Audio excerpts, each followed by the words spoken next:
Welcome back to Houston Life. Did you know almost a third of children and adults in Harris County are considered functionally illiterate?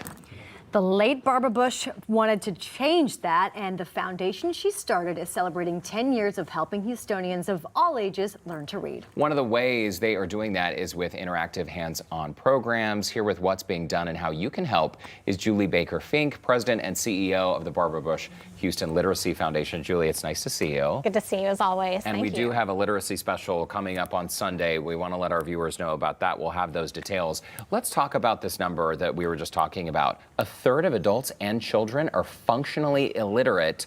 Lay that out for us. What exactly does that mean? Well, for children, it means that they're not reading on grade level. So when we talk about childhood literacy, what we mean is that we want children to read at or above grade level. So in Houston, in fact, in HISD, about a third of the children are not meeting reading proficiency levels based on the state academic test.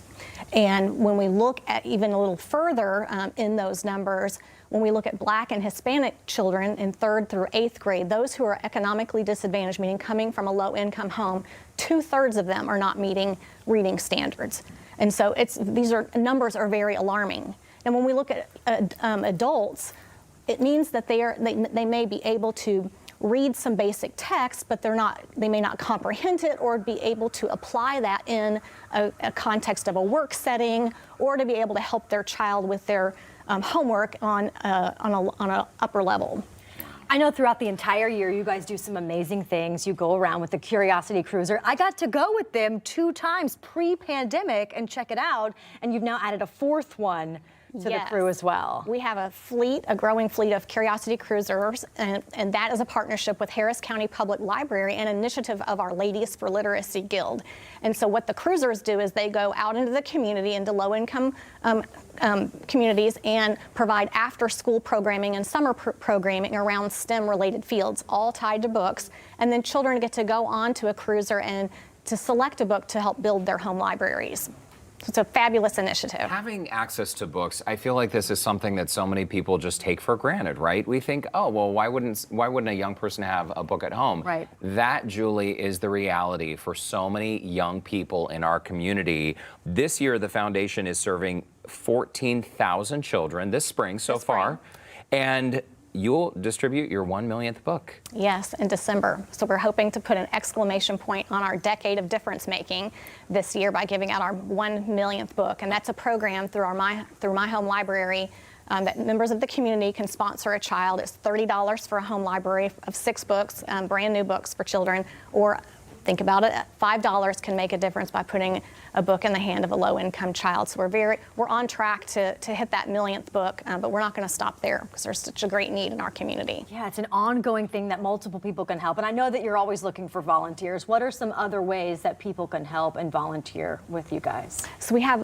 I mentioned our Ladies for Literacy Guild. So if there are women out in the community who are looking for a way, if you have a love of literacy or love of children or education, it's a wonderful group. You know, they're very active in supporting our programs. We also have a young professionals group, and so again, if people are looking for a meaningful way to give back, and it's a great opportunity to network with like-minded, caring individuals. Also, one of the initiatives which is so needed during the summer, you essentially do this summer reading program to reach young people. We know that a lot of our young people, when they're not in school, that's the time when learning kind of stops. But the foundation is working to try to change that. Yes, and we sometimes do it through our My Home Library. So kids are getting books now to read over the summer, so summer reading is important. But we also have had a long-standing partnership with Children's Museum of Houston and HISD. And so we will come into the school. You'll see some amazing pictures on your screen now where kids are doing hands-on science experiments. Last year they were doing dissections, they were learning about water density, conducting chemistry experiments, and these are third, 4th, and 5th graders that you see on your screen here. And we serve kindergartners through 5th grade through that program. So it gives them a meaningful hands-on opportunities. And in fact, when you look at science experiments, many kids don't have exposure to those until middle school or high school. So we're giving these kids incredible summer learning opportunities, and engaging them, and also instilling a love of reading.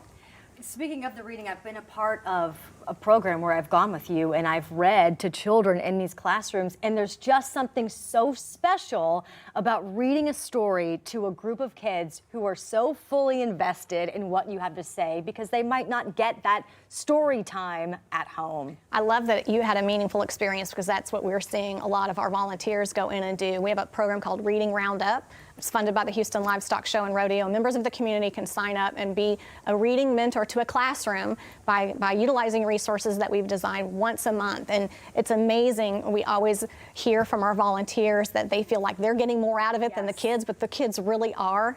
They're excited to see them. You're engaging them in a high quality read aloud, and you're inspiring them and creating a culture of reading that hopefully will permeate not just in the classroom, but that they'll go home and tell stories and bring books home with them to their families. And ensuring that the next generation also grows up reading.